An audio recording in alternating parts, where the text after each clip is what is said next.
You thought he was done? You thought the takes were too hot to handle? You better think again. He's back with even more scorching opinions, more controversial predictions, and the kind of truth bombs that only Zain Bando can deliver. If you missed the first round, prepare yourself. This is the follow-up you've been waiting for. It's time for Zain Zinger Part 2, another certified hit from the Empty the Bench Network. Here's your host, Zain Bando.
It's just past 11 a.m. Eastern, 10 a.m. Central, 8 a.m. Pacific. But nonetheless, we're here. We're live. We have 55 people in here watching this live stream. So thank you so much for tuning into the stream as per usual. Let's get some things out of the way before we get started. We also have something a little bit different that we're doing on today's stream as well. So stay tuned for all that. What that's going to look like, I'm going to explain in just a few minutes before we get into some pretty big bombshell topics over the next hour or so. We're actually going to go an hour today, which is something we don't usually do.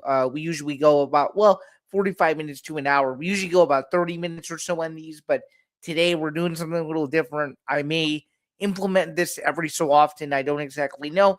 But before we get into it, though, please be sure that you like, follow, and subscribe to the Empty the Bench podcast network. To do so, you can go to youtube.com/EDP Network. And of course, if you subscribe, that brings us closer and closer to our 4,000 watch hours goal. So if you are interested in the types of content that we do on here on a weekly or sometimes every other day basis, weekly in terms of what shows you follow, but in regards to content, there's almost content every single day on here.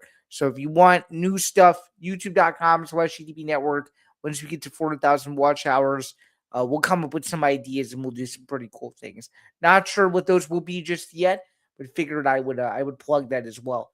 All right, listen to Bando's Breakdowns wherever you get your podcast. The newest episode of the show, episode 79, is out. It came out on Friday. If you guys missed it, it's over on YouTube. It's also over on wherever you get your audio, wherever you get any of your audio centric shows and stuff. So any audio platform, it's there as well. And then, of course, for those of you who've never seen me before, my name is Zain Bando. I'm a sports journalist and an ETB Network co-host. I'm the host of my main shows, but co-host everywhere else, that is. So host/co-host, if you will. You can catch me over on Bando's Breakdowns, which is an extension of this. I also do short form video content off this show. That's called Bando's Blitz and Bando's Bonus. You'll actually be getting a Bando's bonus video from me that will release tomorrow. Just decided with scheduling that Blitz was not going to make sense for this week. And if it did, it would have already been out. But I'm going to get you guys bonus here by tomorrow. So stay tuned for that. And then, of course, every Friday, 3 Eastern, noon Pacific is where you can hear me, Bando's Breakdowns, on a weekly basis. We're coming up on 80 shows this week. So stay tuned for episode 80. It'll be the first episode in the month of March. Had a great guest on this past week. Shout out to Jalen Brown, the co-founder and CEO of Proverse. If you missed that interview, go and check it out. It's over on YouTube right now as part of the full episode. And then if it isn't already, it will be as a solo interview as well. So if you want that interview, go check it out. It was a very insightful interview. to learn what happens to a college football player who decided or who has to make the difficult decision that their football career is over, and what do they do in the next chapter of their life. So very exciting stuff. Very glad to talk to him. All right, let's get into the stream now. And before we get into the stream, just a final reminder, and this is very important. This is Zan Zinger Part 2. So again, for those of you who've never seen this before, an extension of Bando's breakdowns. And of course, if you are watching right now, which 58 of you are, or if you're catching this after the fact, every replay of this stream every Sunday morning is archived. So right now we're streaming to the ETB Network YouTube channel, my YouTube channel, which is Zain Bando 99. We're also on the MMA Outsiders X account, my X account, the ETB Sports X account, Bando's Breakdowns, and of course the ETB Network X account as well. So we're streaming to a bunch of different destinations. And again, shout out to all 58 people that are in here. Wouldn't be able to do any of this without your guys' support. And if you guys like it, just please be sure to give it a thumbs up. All right.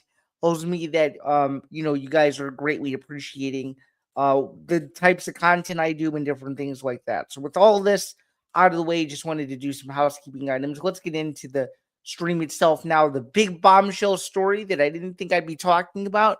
This video has been circulating for a couple hours now. It's fresh news in the world of like immediacy or immediacy, if you will. So I'm gonna pull up the video right now because we're gonna watch it because it's very brief. But Jon Jones apparently is in negotiations to fight at the White House on June 14th at heavyweight and potentially against Alex Pereira. And I'm going to get to why I believe it's Alex Pereira in just a minute. But here is the video, courtesy of several sources. But what we're going to do is we're going to pull up the championship round version because I think that's the first place where I saw it. So let's take a look here. It's crazy. There's tons of. It looked like he wasn't going to be on this, and now maybe he will. So without further ado, let's get this pulled up. Here we go. This is Jon Jones, and there was RAF last night. So I am assuming, if I'm not mistaken, that this is from an RAF, just sort of little nugget here, because he usually goes to these RAF shows and stuff. So here it is, and we're gonna play it right now. Here we go.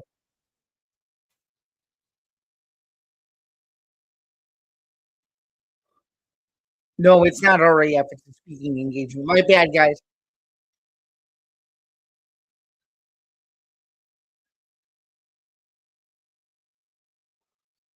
Wow.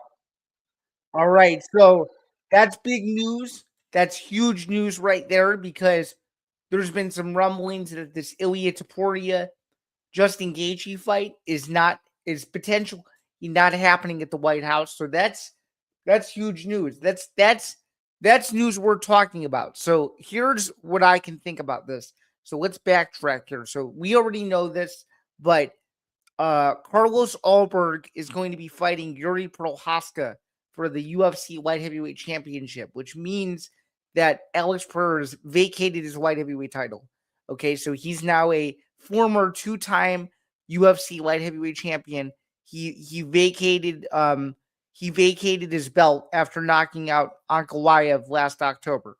So that can only mean a couple things. Either is Jones Pereira happening next, like it says on the banner, or are we getting the fight, which is the inevitable here? Jon Jones, Tom Aspinall for Aspinall's heavyweight title, which would mean that Aspinall's eye would be all healed by June. I don't know if that's the case, but those are the only two realistic options that I can see off of this.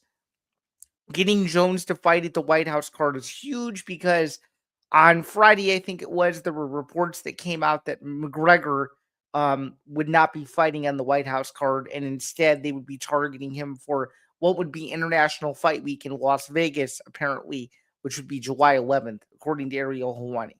So huge news. I would love to see Jones Pereira. I would love to see Jones Aspinall. I would just love to see. I'd love to see Jones' last fight, and I think it. I think it needs to be at the White House card. I think it's the only fight that makes sense. If Ilya and Justin Gaethje is not happening, right? If Ilya and Justin Gaethje is not happening, and if McGregor is not going to sell tickets because they really can't sell tickets to this Washington D.C. event, yeah, I mean, I think this makes total logical sense. So I love it. Hopefully, we get an announcement. Dana White said on Instagram Live, even though it was very brief, that the entire White House card would be revealed as early as this week. Do I believe him?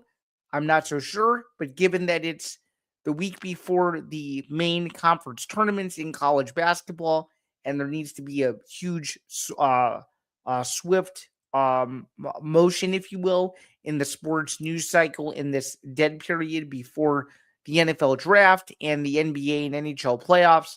This week would be the perfect time to get people buzzing for June 14th. And it's the same week of UFC 326, which we'll be talking about later this week on both Bando's breakdowns and the MMA Outsider. So I think it would be perfect to see the news break either the day of, our stream, or who the heck knows. I have a pretty free week, so if we get White House breaking news, we might have to do the stream a day earlier. I don't know. I don't know what we're gonna do, but all I know is when this thing breaks, when the White House card breaks and all the reveals are made, we're more than likely gonna go live. I think it's important that we do that. So speaking of UFC, we're gonna move on because we're gonna have a guest coming on here in under 15 minutes. It's a guest that you guys know well. It's a guest that you're gonna see this Wednesday as well when I do the show with them. I don't know if you guys have followed the network for years. You know who's about to come in here. Anyway, UFC Mexico City was last night. Unbelievable main card, first off. If you guys did not stay home and watch this card, it is worth going back and rewatching. There were some amazing fights on this card. So to start, we went 7-6 on the card. We had a hot start. My guy Jack Gold, he killed it last night. He went 11-2, so he's cooking. He's got 50 wins for the year now. He's doing really well. I think he's 50-14. I'm 37-27. I'm pretty sure is what it is. So he's cooking me right now. He's up about 13 fights, but gosh darn it, these fights were great. So let's start in the main event. Lone'er Kavanagh, on a couple weeks' notice, upsets former two-time UFC flyweight champion Brandon Moreno. This was awesome. This was a great fight. Lone'er Kavanagh was a beast. This guy almost knocked Moreno out in the second round. I mean, his crisp combinations were unbelievable. The clinch work against the fence was pretty boring, I might say, but gosh darn it, he really did what he needed to do to keep Moreno at distance and just use his striking ability, use his unorthodox leg kicks. I mean, the leg kicks he threw last night were just brutal, absolutely brutal. Kept Moreno off his game. Moreno couldn't get his hands together. Just not a good look for the former two-time champ that's now lost, I think, 3 out of his last 5 and 4 out of his last 6, I think is what it is. Nonetheless, though, Kavanagh gets the job done, and he even said it. He said that Brandon is a legendary name in the MMA sphere, and he's exactly right. He is. He is the embodiment of what, he's probably one of the best representatives ever of Mexican MMA. Him and Velasquez, which shout out to Velasquez for being a free man. There's nobody in the world that deserves his freedom from a combat sports standpoint right now and in a human standpoint than that guy for everything he had to go through. That's a longer conversation for a different time. But nonetheless, Kavanagh, a huge shakeup in the flyweight division, makes the loss to Charles Johnson feel like it was ancient history. Now he's going to be gunning for a huge opportunity moving forward to sort of see where he fits in that division. There's a lot of guys that make sense. He'll probably want a bit of a break. He'll probably come back in the summer. I would assume July or August and see what they can do there. But flyweight has some new movement now.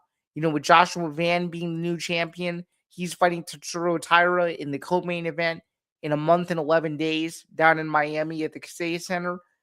So flyweight's getting some new blood, and we could see a champion from Japan here rather soon. So I'm excited to see how that division plays out. All right. Finally, before we move on to the final topic, before our guest spot, we're doing unbelievable on time here with about 10 minutes to go until he joins. But I wanted to highlight a few other performances. Shout out Bobby King Green. His 53rd MMA fight gets the TKO stoppage at the end of the second round against the always game Daniel Zellhuber. That fight was awesome. What's next for Marlon Vera? I have no idea, but Marlon Vera is on a slump that needs to be studied, man. He lost the title to Sean O'Malley, and he's only won one fight since. Man, he did not look good last night. That was my worst pick of the night by far. Emmanuel Rodriguez looked really good in his UFC debut. I was very impressed with him. Where were some other stand-up performances? Reyes on the prelims, he looked really good. I mean, most of the fights were just phenomenal last night, and I know that there wasn't a ton of media attention on this because of all the unrest that's going on over in the country, but damn, the fights delivered. They were really good, and Lone'er Kavanagh is a beast, and we finished 7-6 on the card. All right, final topic before we move into our guest spot. I was at this game, Illinois versus Michigan on Friday night. State Farm Center in Champaign was buzzing with anticipation for this game. Number 3 versus number 10 in the nation. Obviously, Michigan, the number 3 team in the country, wins the outright Big Ten championship, clinches the number 1 seed in the Big Ten tournament, and sends Illinois to its 6th loss in its last 8 games. Illinois just 2-6 in their, 2-4 in its last 6 games, which is obviously not ideal as you go down the stretch here. Michigan wins the game 84-70. Morez Johnson comes back to Champaign and is vigorously booed by the Illinois faithful. Absolute scenes in Champaign. It was one of the most unbelievable atmospheres for a return game from a team that was on, for a player that was on Illinois, that I've ever seen. They were grilling Morez the whole game, and I'm just going to say this, and I was not going to go on a crazy rant about this, but I cannot stand this type of behavior. I just can't. I'm not going to go into great detail, but I don't think Morez should be the one to blame here. He made the decision that was best for him and his family. Obviously, whatever the financials were, they were. The fact of the matter is he's a very good player. He's on a much better team. And I'm just going to say that now. He's on a much better team. Illinois wishes that they had Morez Johnson. That's number one. And number two, when you go and get booed like that and you have a quiet 19-point performance, a double-double performance on the road against the team you used to play for, I think that's saying more than a statement. I think that's saying, yeah, you guys should have never let me find the transfer portal of day or night, if you will, and that's what you guys get. So now, obviously, Illinois with nothing to play for, with 2 games to go other than Big Ten tournament seeding. They have to start winning, though, if they want to get that triple bye and play on Friday at the United Center in Chicago in a couple weeks, as opposed to a Thursday position, which wouldn't be bad. I'd obviously still go regardless if it's Thursday or Friday, but they'd rather have a Friday path as opposed to a Thursday path. Michigan, no matter what, though, is getting a Friday path regardless, so there is that as well. Again, Michigan wins the game 84-70, silencing Illinois in the lone Big Ten Friday night tilt, which took place on Fox, and had just a great atmosphere. I've been to tons of Illinois games over the years, and I've never seen an atmosphere as good as what State Farm Center delivered on Friday night. And with that, I thought we were going to start a little bit. Oh, it actually, I had one more, but it kind of ties into this. As I mentioned here just a minute ago, Alex Burr did vacate his UFC light heavyweight title in order to move up to heavyweight with the John Jones clip that I just played a couple of minutes ago. I think the seeds are being planted for this fight, assuming that Tom Aspinall remains 100, or assuming that Tom Aspinall does not get to 100% with his eye by the summer. But with that said, though, I'm really excited to be joined by my ETB Sports host and co-host, Nick Morganson. Let's bring him in right now. Nick, how are you? Man, I'm on your turf this time. Usually we're doing everything together, but now I'm on your show. I think it's the first time I've been on this one. Yeah, it's the first time you've been on this stream. Thanks again for joining me. This was more of an impromptu thing. I might bring you on once to begin every single month if I think this goes well to kind of introduce people that we're in a new fiscal month now. So it's good to see you here, and I'm just curious based on what I've spoken about so far, based on what you've heard from me, because I know you were messaging me off air. What do we think of this whole John Jones thing? I don't know what to believe. You and I have discussed this topic before. We know that you and I had talked about the whole he was going to be off. What was he offered? Like $30+ million originally to fight, and then he played the game, and then Dana just said "F you, I'm moving on from this," and now all of a sudden we're talking about him being on the card again. Now, yeah, and I don't want to interrupt your train of thought, but just wanted to shout this out. Razor Sharp Pick says, shout it to everyone. What's up, fellas? What's up, chat? Well, what's up, chat? We have 73 people in here. So if you guys have any questions for the next 30 minutes, we'll do our best to answer anything you guys have. And shout out to you for the support. And hopefully you subscribe, because there's a whole lot more content coming. And the more subscribers we get, the more things we can do. And we really appreciate your comments. So thank you. yeah, shout out. I think I know Razor Sharp Picks too. I think he's been in our chats before. But the whole John Jones thing is just, I don't know what to believe. I feel like sometimes he's the boy who cried wolf. Sometimes. Oh, he is. I mean, Nick, he hasn't just been the boy who cried wolf. He's been doing this like for half of his career. Because if I remember correctly, you and I have discussed this before. Wasn't it true that some of that money was coming from Turk Al-Sheikh? And that was a major part of it. Because that was the only way they were going to get the money that he was allocating for. Let's be real. This was not the UFC or anybody else saying, oh, we're desperate for John Jones to fight. This was literally, we're doing whatever concessions John Jones wants to fight at this point. That's correct, yes.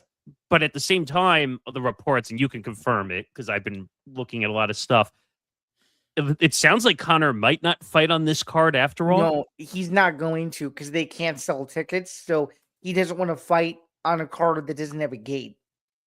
Because then, I guess but isn't that like a pay-per-view type thing though that he's talking about? Well, now their gates are going to be based on like Paramount subs and stuff like that now, because they're no longer on pay-per-view. So they're going to have like different percentages and stuff. So that doesn't benefit the fighter at all then. No, it doesn't. Because when we heard the news that the Paramount deal had come out, the $7.7 billion deal from Paramount, that basically null and voided Conor's original deal. Yes, correct. Exactly. Yep. Because his deal was all based on pay-per-view points, which now without pay-per-view points, that screws over the fighters because they're not getting guaranteed money anymore. Right? So... And we heard the whole comments from Strickland talking about Walmart and all this. By the way, we are getting killed in our TikTok comments because killed. What do you mean? Because people are saying that we're being woke over going after his comments. He's a horrible human being. And I responded back to one of them nicely, and I said, "Woke. When did we ever mention the word woke?" And I said, please, I said, do not mention that we talked about politics, because we did not. We didn't talk about politics at all. We had to talk about it to connect things, but we weren't implying one thing or the other. All we said, because I went back to look at the clip, was that his comments were vile in every way, shape, or form. Like from a humanity standpoint. Correct. He was talking about Ronda and Gina Carano, like saying they can't fight because they're women, and talking about Brazilians and Mexicans and how they're horrible people. He's a sexist and a racist. Like He that's is. not politics. That's just pointing out facts of a situation. And that's not new news either. People have known that for years. I mean, I hate to bring this up because I don't like talking about it, but you could compare this to what you just said about politics, where people don't like Trump or whoever's running on the other side. Like, if you're allowed, we're in a country where we have freedom of speech, right? Wait, I'm So sorry. What was the first part of what you said?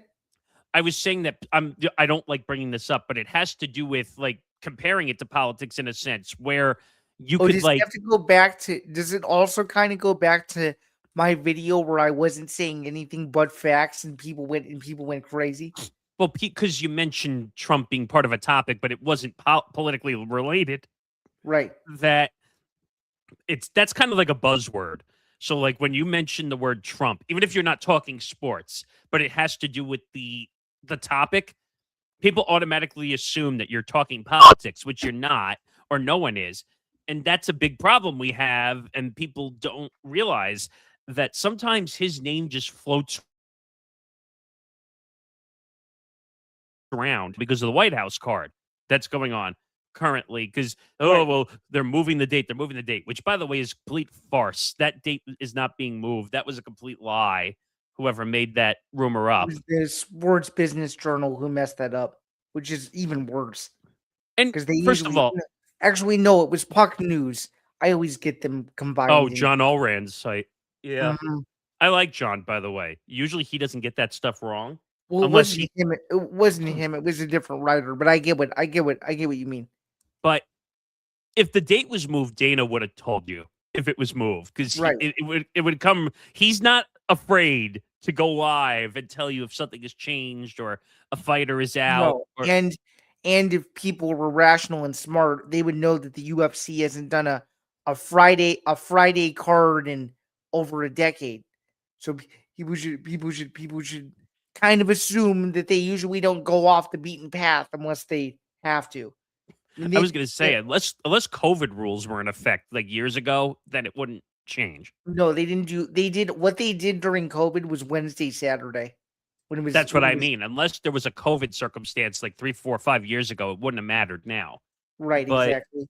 I don't know. Like I don't know what to expect from this card because now they're saying that Gaethje Taporia is not going to be the main fight anymore either. Potentially, and it's saying because it's due to geopolitical uh rumors, which I don't know if that's real or not. What the hell does that even mean? I don't know. Maybe the prime minister or the whatever you call the I isn't The it the leadership, the powers that be. the powers that be in Spain probably have something to do with it because that's where he's from. Are you I don't serious though? When has that ever been a problem for a I don't fight? know. I don't know. You know what I think this is? I think they're making excuses not to have the fight. I think. You mean higher ups that aren't them, right? Meaning that aren't the fighters. I'm talking about the UFC. Oh, really? Okay. I think that first of all, I think this card is losing reputation day by day. Well, I they haven't think announced the card yet. no, but I'm saying I think what's happening is they had this huge super card that they were planning on doing, Okay. and I think it's losing points, reputation every single day before it And even gets do announced. you think behind the scenes some fights are just falling out? Yes, absolutely. I think they are. Why do you think the reports are, or what now? I don't know if I believe John Jones 100% because I don't know. Just because he says something doesn't mean it's true. But if it's true that they're talking to him about negotiating to be on this card, that means that a bunch of other fights had to have fallen out. Oh, right. Exactly. So if And Connor's what's on a stranger is, as of 2 weeks ago, and you probably know this, they hadn't. I don't know if they have now, but as of 2 weeks ago, Sean O'Malley said on his podcast that they have not called him about the White House card, which I thought was really strange. that's That's outrageous. Outrageous. He should be on this card. The guy. First of all, even if he doesn't win all the time, the guy like screams like entertainment. Like 100%. and also I saw that he was yelling about I can't Conor remember. Bannon getting $15 million. Yeah, Yeah. Which, by the way, if that's true, then every person that's above should be yelling about it. Oh, for sure. Tons of fighters have already come out about it. And I'm sure Dana doesn't give two shits either, right? Like, he No. probably just said, didn't he say I'm not the one who made the call on that? Correct. It was Turkey Al-Sheikh who's paying him. Wait a minute. So now Turk Al-Sheikh all of a sudden has all this power to bring people in. I thought that's Dana's job, or No, so or Turkey Hunter Stru- Al-Sheikh and Nick Khan oversee the Zuffa boxing operation.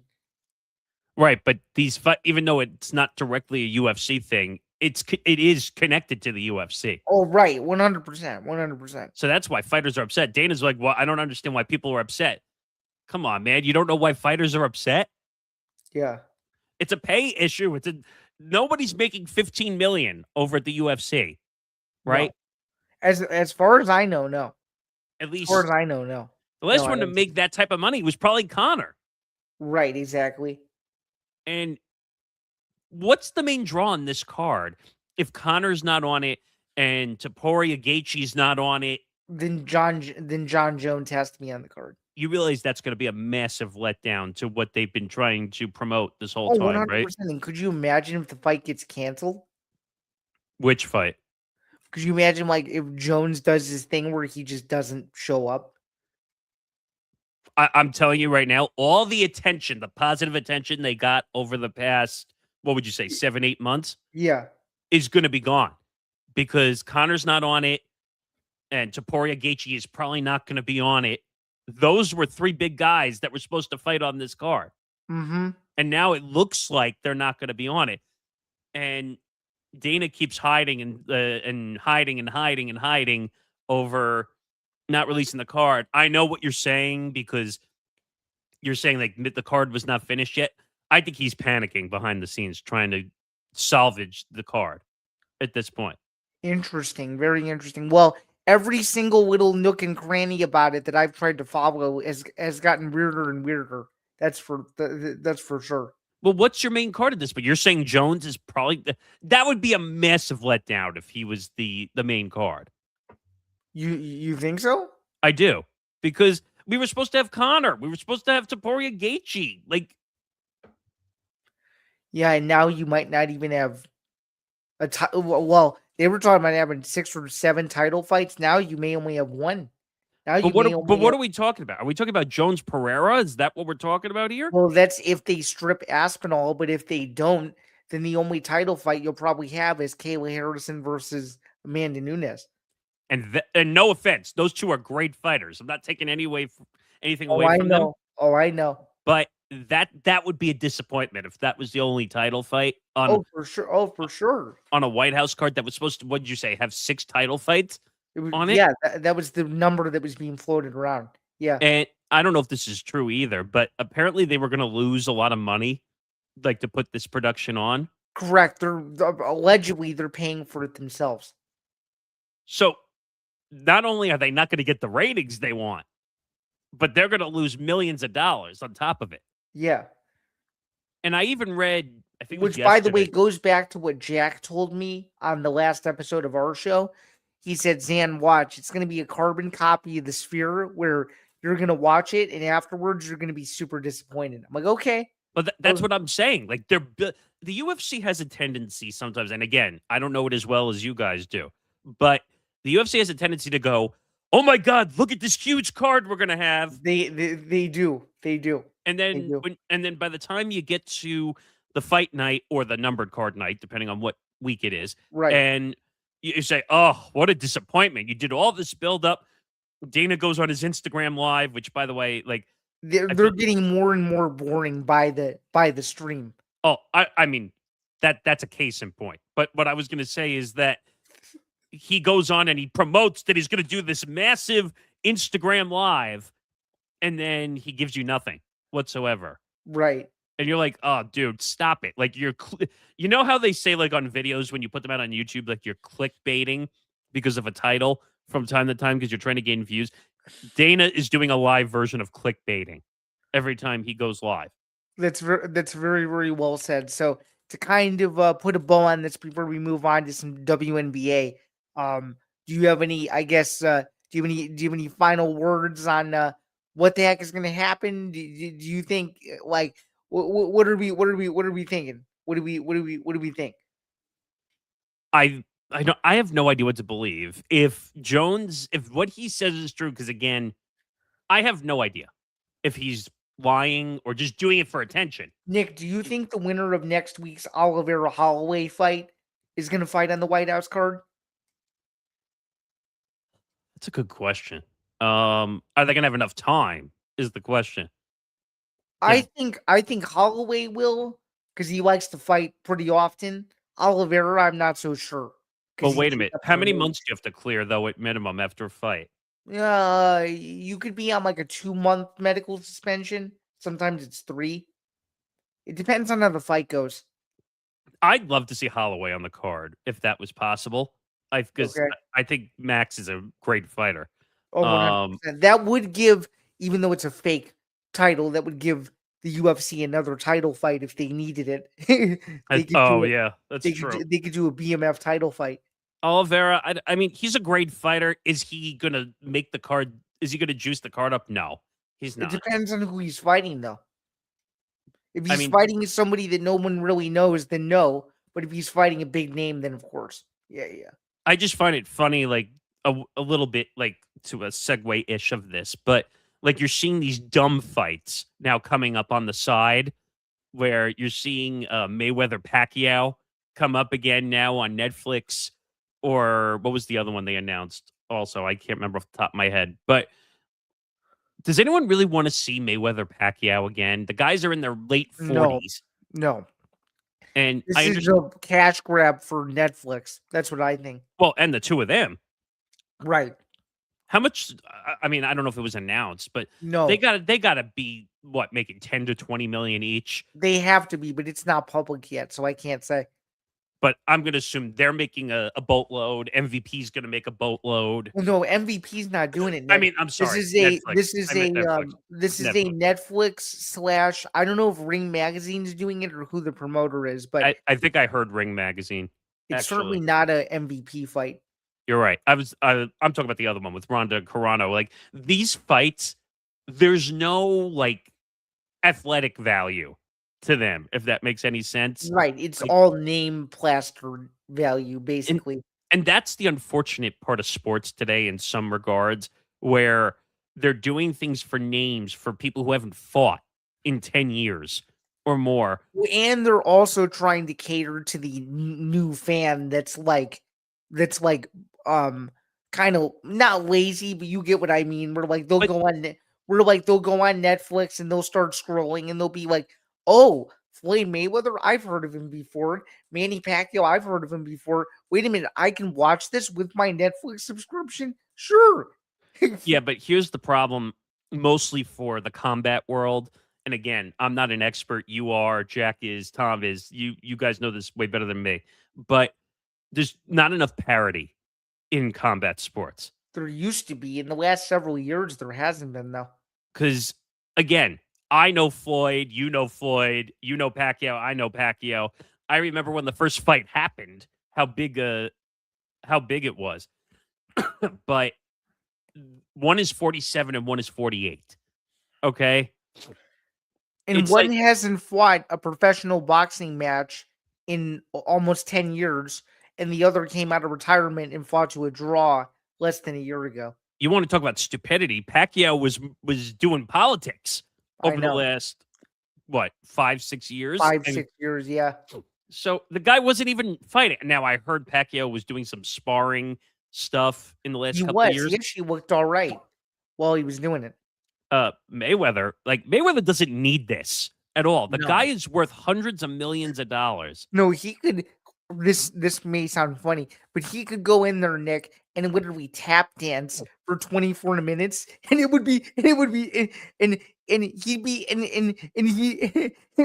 be content with it. If he wanted to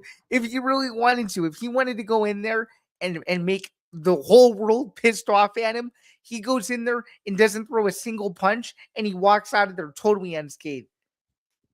Let me just hug people. He just hugs them. I don't know where that joke started, but it's just funny to this day Oh, that it started 15 years ago. Yeah. because he doesn't fight, he just holds on to people Mhm, instead. But mhm. I don't know. There's not enough parity in combat. He does like this the circling from a defensive standpoint, which is, by the way, unbelievable. His defensive mindset is unreal, but then he never like initiates. He just like does his defense thing where he dodges out of the way a bunch of times and then he He's the hunts. best He's the best defensive fighter in combat history, Correct. but he can't do anything offensively. But I don't know. The one thing I forgot the other thing I was going to say about the White House card. They're also saying that part of it is probably going to be on CBS. They were saying Yes, also, but where front office sports messed up, and this is where they could have done more research. Dana White said explicitly he told the Mac Life in December that they would only air the undercard part on which I think is stupid in on my opinion. on CBS. That story they tried to make it seem like only a portion of it. No, they tried to make it seem like they didn't know what was going to air. He explicitly said what was going to air. And So I I don't think know. that's stupid. Putting the undercard on CBS and not putting any of the main card at all on CBS. Hopefully that changes. But yeah, you're right. You're right. Imagine if you put the main title fight on CBS, how many eyeballs would be on that? Oh, it'd be the most watched thing on CBS the whole year, besides probably any of the it'd probably be the biggest non-NFL and non-NFL / March Madness event that CBS would have done. I don't know. I think just Dana has really messed this card. Now, again, some of this could be fighting related. Some of this could be some people are just not because of the pay-per-view that messed it up. I think that they didn't take that into account either. The pay-per-view change as fast as it happened. And now they have to find new ways to incentivize fighters. I know it's extremely disappointing. But Speaking of disappointment, though, you want to talk about the WNBA CBA negotiations for the yeah, final 15 minutes or so? yeah. So this is wild. I don't know how much of this you followed, but I have to follow it a little bit because of what I do for Wings, how it relates to, like, if Becker says something about it, I'll do it. But besides that, that's really all I paid attention to. so we're like 150 days into the CBA expiring. And Well, March 10th, expired. and March 10th is the new deadline, right? Yeah. So March According to 10th. Alexa Philippou, right? Yes. So what ended up happening was the WNBA came out. I thought this was pretty dumb, by the way, but WNBA, and we should say the owners and Kathy Engelbert, the commissioner of the WNBA, came out and said, "Look, if you want a season to happen, the deadline is March 10th for the season not to be affected to start on time." Essentially messed with, right? Why? Essentially for the season not to be messed with, right? Correct. Correct. And the players did not handle that well, and I don't blame them. I thought that was a terrible thing by Kathy Engelbert and the owners, because basically what they're doing is they're forcing the WNBPA to take their offer, which is a terrible offer. They're not willing to budge on the percentage of gross revenue that the players receive, which right now the players I think are receiving like 10% of gross revenue. When if you look at like the NBA, in the NBA, the players are 50-50 when it comes to revenue percentage that they receive from the NBA. Yeah, and which, by the way, I think the NBA has its own issues, not just with teams sucking, a la my team, but also just Tanking. Yeah. also tanking and politicking too, I think. Well, all the But I issues. will say this though, not to divert, I will say that NBC vintage broadcast they're going to do is going to be awesome, though. I think Those are going to be good when you have Costas and Doug Collins and all those guys. I think that's a good little ad. But the NBA All-Star Weekend was a complete disaster. You and I had talked about that on ETB Sports this past week. How or a couple weeks ago, how big of a disaster All-Star Weekend went. No one wants to participate. No one wants to participate in the dunk contest. No one wants to participate in any of the events, which makes it harder.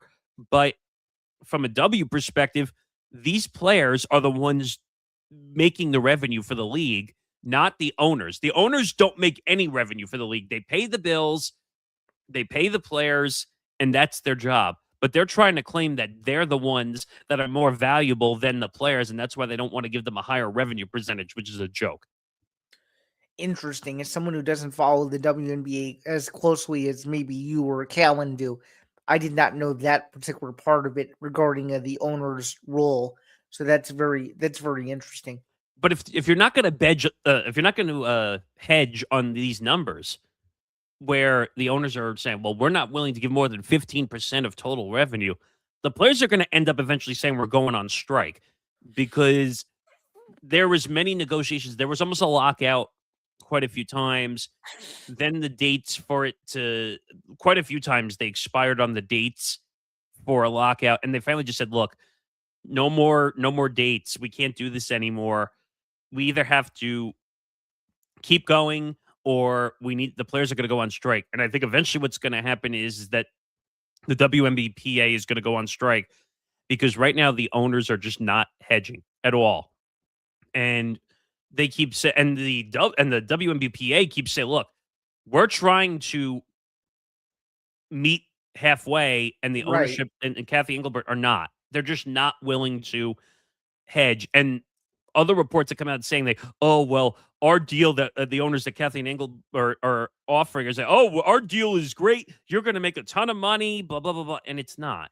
Like, it's a ownership and commissioner friendly deal. These players deserve to be compensated. Caitlin Clark, Asia Wilson, Paige Beckers. I mean, and many, many, many more players. This is a star-driven, brand-driven sport. Right. Like, imagine what's going to happen when AZ Flood goes #1. Of course, she wants to get paid. So, which, by the way, her and Beckers could be on the same team again. I know, which some analysts are saying that could be good, and others are saying it could be a disaster. Which Why? I don't know. I don't know. I don't think that would be a disaster. I think that would make them better. Believe it or not. Some are saying that Lauren Betts and some of the other prospects are just better overall players than Flood is. So I don't know. I mean, from everything I've seen, I don't follow it that closely. I just know that they were a dynamic duo in college, and there's no way that they wouldn't put butts in seats in Dallas if they played together. So Dallas needs the help too. They've just been abysmal. I know, and they just hired yet another new coach. It's almost like they go through them once a year. Even though I think they made a mistake not hiring what's her name, which I can't remember. Oh, the coach from New York, right? Yeah. I thought that would have been an incredible fit. Although Jose Fernandez seems like he has a good resume, though. So he does, but I think that would have been a better fit, considering that they really need a veteran leadership. Just made it to the WNBA championship, right? I think you're right. Yes, like 2 years ago. Yeah. That's what made it surprising, right? Yeah, that was a little bit shocking, but I don't know how you fix this problem. I mean, the players deserve to be paid. They should have a higher revenue percentage or gross revenue percentage. They've come down. They've asked for 30%. They've gone down to 27.5%, and now they went down to 26%. The owners and Kathy are still not budging on that number whatsoever. Look, both sides are never going to agree to any of this whatsoever. Cowan and I actually had David Sampson on, who was the former president of the Miami Marlins, and he great on all business fronts. He knows a lot of how the back ends of sports work. He made a comment on Dan Le Batard's show saying that if the W and WNBPA are never going to come to a deal, he could see the W folding. Yeah. At one point. Now, I think that's a little bit of a reach and an over-exaggeration slightly, but if they're never going to agree on a deal, look what's happening at Unrivaled right now.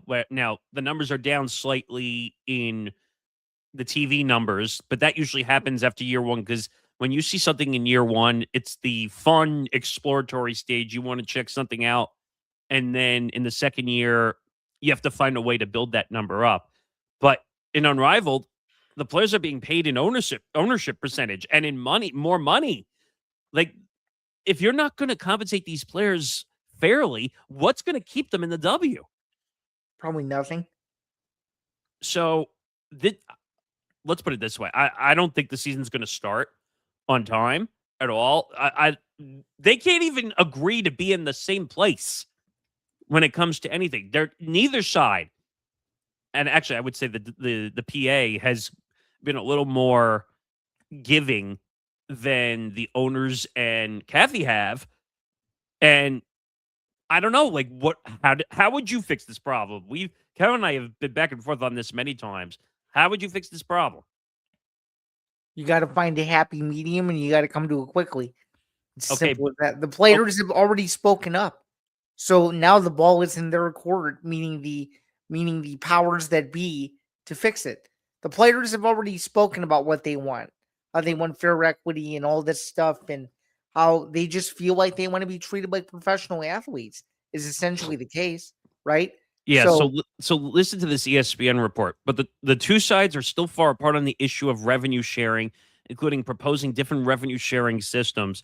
The WNBA has held firm in its proposals, with players being offered an average of over 70% of net revenue, which means so the difference between gross and net revenue meaning after all the expenses are being paid, that's when they would get revenue, which is kind of a joke, actually.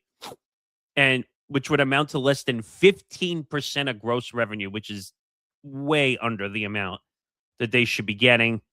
The 2026 salary cap, which the owners have proposed, is 5.65 million, up from 1.5, and the players want like 9.15 million. Like, so we're not even in the same ballpark when it comes to agreeing to any structure whatsoever. The highest salaries right now currently are $249,000. Yep. Which is, can you think about some of the players who are at the top that I mentioned earlier? Caitlin Clark, Asia Wilson, Brianna Stewart, Nafisa Collier, so on and so forth. There's so many names. Well, to be fair, though, some of the names you just said, even though that salary may be on the low end from a playing standpoint, they've leveraged their brand so well that now they're doing other things to right, but that's offset the that. problem. You're right, 100% right. But think about what you just said, which is these players are not being compensated, so they have to go way beyond what they're doing on the court to make the money that they are fairly Yeah, and accepted I'm not for. and I'm not supporting that. I'm more so just saying that even though like right now we're in this situation, it's not like they were not going to do those outside things anyway. The big discrepancy to me though is how NBA players don't have to worry about any of that. That's fair. That's the point I'm getting at, which is I'm trying to make the point that both things can be true at the same time. yes, right. And it also helps that the NBA and has a 50-50 revenue share. Right. Like I said, 15% for the WNBA players when they're the ones doing all the hard work on the court so that the owners can make money.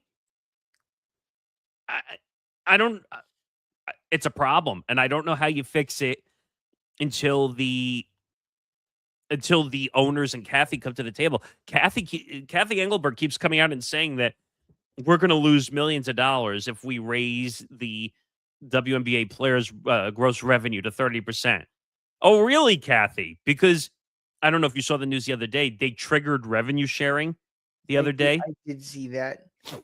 So, Kathy, if Kathy and the owners, if you guys aren't claiming you're not making money, how did you hit the revenue sharing model? That if that's the case, I'm saying, because if you guys are not making money, you shouldn't have triggered revenue sharing, which means you have to give the players more percentage of the money because you actually are making a profit necessary to keep it moving. But the WNBA publicly struck down the WNBA's previous proposal as unrealistic. And this is a direct quote, and causing hundreds of millions of dollars of losses for teams. A source familiar with the negotiations told ESPN from a February 17th plan would result in losses of $460 million over the lifetime of the agreement. So I don't know where they got that number from. That's just projection. But it's weird because the WNBA owners and Kathy think, oh, well, we are only going to do a deal that's fair for us, but not for the players. Right. Exactly. So So I don't see this getting better. yeah, I think it'll only get better. I think it'll only get worse before it gets better. And I think that's a great place to wrap it, Nick. Before I let you go, so I can do all my outro stuff, anything else you'd like to add just to the value of the stream or just anything that you'd like to plug coming up? I'll let you have the final word before I go into my outro stuff and let everybody else move on with their day. I mean, we have a bunch of stuff coming up in the next couple of weeks. We're going to be doing probably a Selection Sunday stream, hopefully to talk about the tournament, because the tournament, I can't believe it's March. By the way, I totally just looked up at my computer and realized it was March 1st. Yeah, today is March 1st. That is exactly right. So we're getting ready to head into March Madness season. So a lot of our shows are going to be in March Madness mode. We'll probably do some pop-up shows for March Madness, depending on schedules. What else? Oh, we have ETB Lounge tonight. Nick DiMartino. And then we have ETB Lounge Monday with Callan. I'm trying to think what else. What else do we have coming up, really? Well, then we have also, we don't know what day we're gonna do it, but I'm gonna do a live stream from the Big Ten tournament probably, which should be pretty exciting. Well, thankfully you got a table area to do stuff. But you'll hopefully be live from the United Center, which will be a little bit change of pace. Should be fun. You just reminded me I still gotta order my new my new mic so I can do that. At least I found you one. No, you did. So. But and then obviously we'll have our show to look forward to this coming week as we head into the end of college basketball. Sorry, I have a lot of football on my mind. But the end of college basketball season, heading into baseball season, which if you thought we had enough issues going on, it's going to be a full year of MLB, CBA talks and potential lockouts coming for Major League Baseball. And your Cubs season tickets. Yeah, I'm excited about that.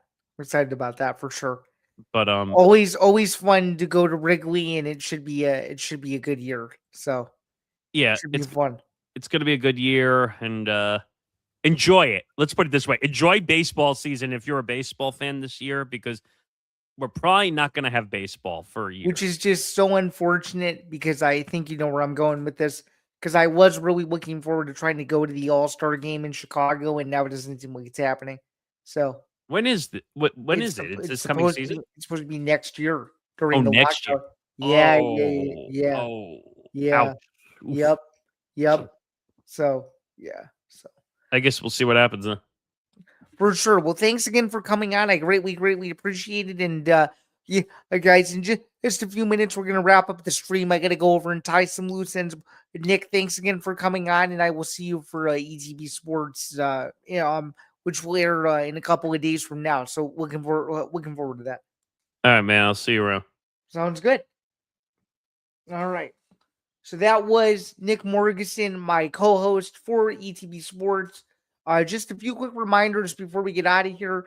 You can listen to Bando's breakdowns as well wherever you get your podcast. If you missed episode 79, would be greatly appreciated if you checked all that out. Again, super easy to access there. And of course, I would be remiss if I did not remind you guys as well that the first episode in March, can you guys believe it's March already? It's going to be March 6th. March 6th, Bando's Breakdowns, episode 80. Be sure to tune in. Myself, Zain Bando. We're going to recap UFC Mexico City. If there's any new news about the White House, we'll go over that. If there's anything else new in regards to whether the Bulls have lost 13 straight. At the time that we're doing this stream, I should be going to the Bulls-Bucks game in a couple hours. So I will let you know if the Bulls have lost 13 in a row and so much more. So be sure to tune into that as well. So for everybody here at the ETB Network, this has been Zan Zinger Part 2 on Sunday morning / afternoon, March 1st, 2026. Greatly appreciate you all for tuning in. Thanks again to Nick Morgeson for joining me, and we will see you guys next Sunday morning where we will recap UFC 326, anything that's going on in college basketball in the lead up to the Big Ten SEC, ACC, and Big 12 tournaments, and whatever else we come up with. Maybe we'll do some combine capsule recap stuff as well. But until next week, we will see you guys soon. This was a fun hour plus, and have a good rest of your weekend. Thanks, everyone.